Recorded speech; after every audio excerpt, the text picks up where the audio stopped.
et honor tibi sit, Rex Christe Redemptor. I want to talk about Jesus being God. God is just much too big. He's much too big for us to think of in a way which enables us to have a sense of his behavior, his sense of his feelings, a sense of his interests, a sense of his love. And of course, understanding God's love is the most important thing about understanding God. So how on earth could God bridge that abyss between our consciousness and him? Presumably this was not the case before the fall in the Garden of Eden. Presumably Adam had a very, very fuller consciousness of God, which was lost with the fall. So how could that be restored? There was only one way for that to be restored, and that was for God to become man, for the divine nature and the human nature to be fully merged in a man who was also God. And by that taking place, we could understand God in an entirely different way. We could understand him as we could understand him as a person and not as this incomprehensible abstraction. Now, when that happened, that was Jesus. But see, the problem is that God became man precisely so that we could relate to him. And so we relate to him as a man, which means we forget that he's God. So there are many scripture passages which are very beautiful and are designed to make it crystal clear that when we're talking about Jesus, we are talking about God himself, the incomprehensible, uncreated source of existence, creator of everything, sustainer of everything, bigger than the universe, created the universe, bigger than time, created time, bigger than existence because he created existence. So it should hit us over the head like a ton of bricks every time we hear the beginning of the Gospel of John, but it doesn't. So I'll start with the beginning of the Gospel of John, okay? In the beginning was the Word, and the Word was with God, and the Word was God. In the beginning. That's the beginning of the Old Testament, Breshit. The first word of the Old Testament was in the beginning. Remember, these are Jews around at the time that Jesus came. They all were extremely familiar with the first word of the Old Testament. They all knew it. That was the name of the book, in fact, was Breshit, in the beginning. And the understanding of Torah is that it is creation, the beginning of everything. It's the beginning of God's action. So John is using the same word, in the beginning. So he's uniting what he's about to say with creation in a very Jewish way.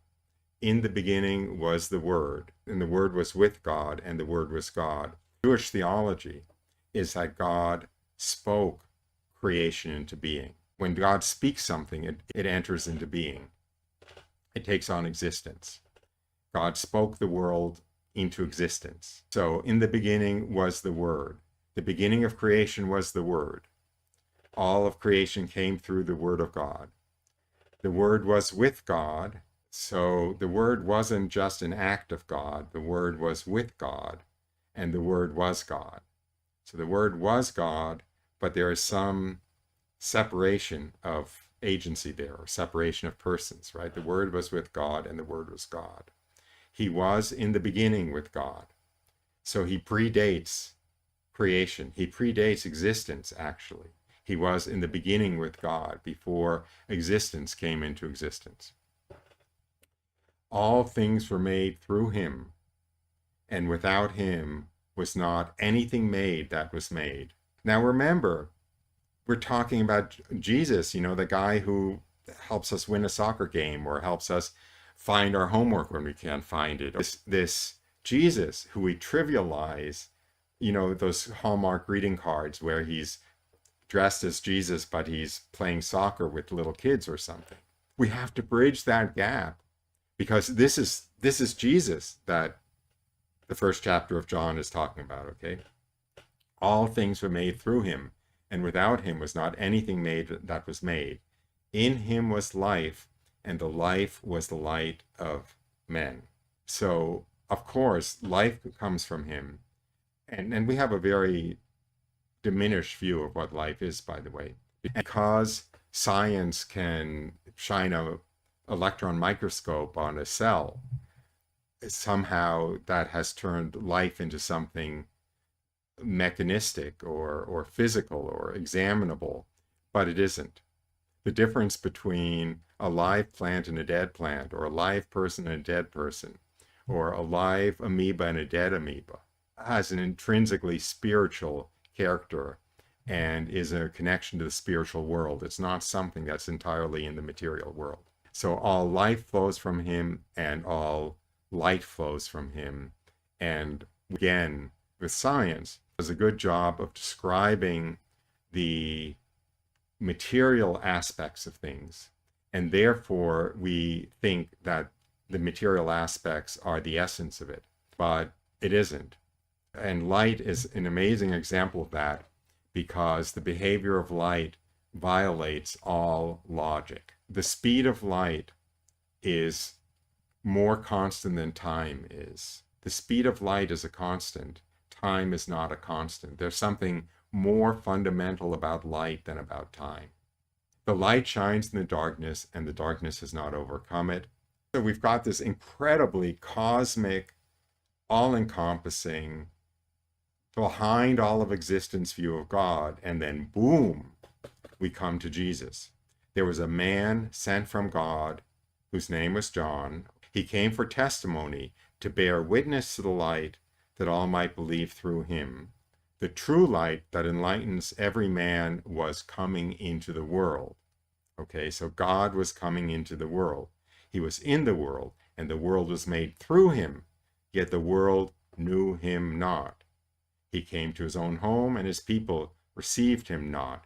So we've gone from this cosmic, incomprehensible, non-contingent existence, for those of you who have dabbled in Thomistic philosophy, to this man wearing sandals. He was in the world, and the world was made through him, yet the world knew him not. He came to his own home, and his own people received him not. Think about this. We think of Jesus having come to the Jewish people. The Jewish people were Jesus's ethnic group in his humanity.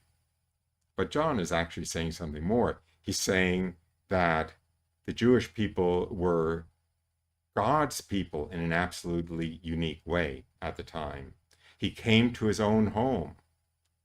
Now, Jesus's home, sure, was in Nazareth, fine, but his own home here is not Nazareth. His own home is the Jewish people, and his own people received him not. That's the Jewish people.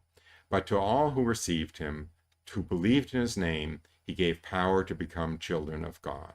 To those who were his own people already, and to those who were not his own people already, he gave power to become children of God, who were born not of blood, nor of the will of the flesh, nor of the will of man, but of God. And the Word became flesh and dwelt among us, full of grace and truth. We have beheld his glory, glory as of the only Son from the Father. So we have this painting of true absolute divinity. We have then the creation of existence flowing from this true absolute divinity through the Word, through the act of bringing into existence from God. And this act of bringing into existence of God is God, but it's also somehow a person. And this person actually became a man and dwelt among us, and we have seen him. And that is Jesus. It's absolutely mind-blowing. That is one amazing passage in sacred scripture that nails down that Jesus is God. He's nothing less than non-contingent being. Everything but God is contingent being. It came into being as an act of God. The only thing that didn't come into being through the action of God is God himself. And Jesus was God himself. He didn't come into being through God. He was God himself. He was God. He is God, who did not come into being, but who is in a way that nothing else is. Everything that is, except God, came into being, contingent existence. The only thing that is, that didn't come into being, that is not contingent existence, is God himself. And Jesus is non-contingent existence.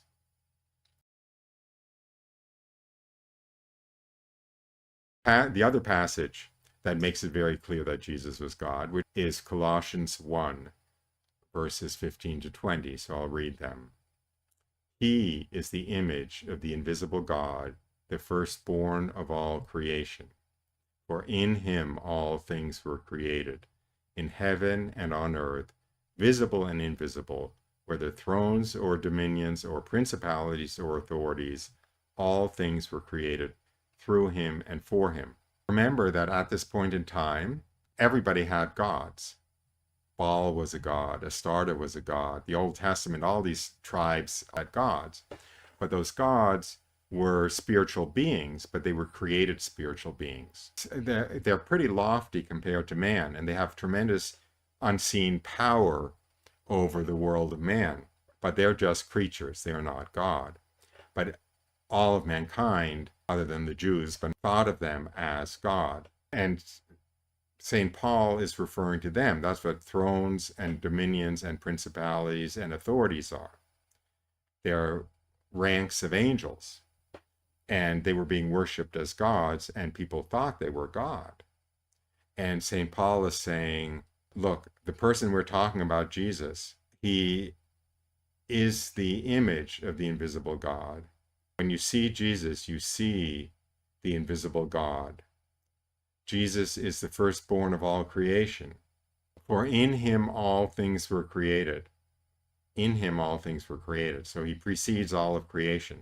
In him all things were created, in heaven and on earth, visible and invisible. So yes, he created all things, not only everything you can see, but everything you can't see, everything in the heavens, all of these spiritual beings. They were equally his creation. So he's not in that category at all. Whether thrones or dominions or principalities or authorities, all things were created through him and for him. Absolutely sovereign. He is before all things, and in him all things hold together. I suspect that that statement is a reflection of the fact that existence continues to exist through the activity of God. And we're talking about Jesus there. So existence stays in existence. Existence came into existence through Jesus, and existence continues in existence through Jesus. And this is that soccer player, remember. He is before all things, and in him all things hold together. All things continue to exist. Now we get to his human nature in a way, but again, it's not really human nature. It is the uniqueness of him being simultaneously human and divine. He is the head of the body, the church. He is the beginning, the firstborn from the dead, in that in everything he might be preeminent. So he is simultaneously God and man. And as such, the body of Christ is the future of mankind. He is the head of the body, the church. He is the beginning, the firstborn from the dead, that in everything he might be preeminent. He's the firstborn from the dead. He is what brings mankind into divinity. He is the firstborn from the dead. For in him all the fullness of God was pleased to dwell, and through him to reconcile to himself all things, whether on earth or in heaven, making peace by the blood of the cross. So there you have the story of Christianity. Jesus dying on the cross,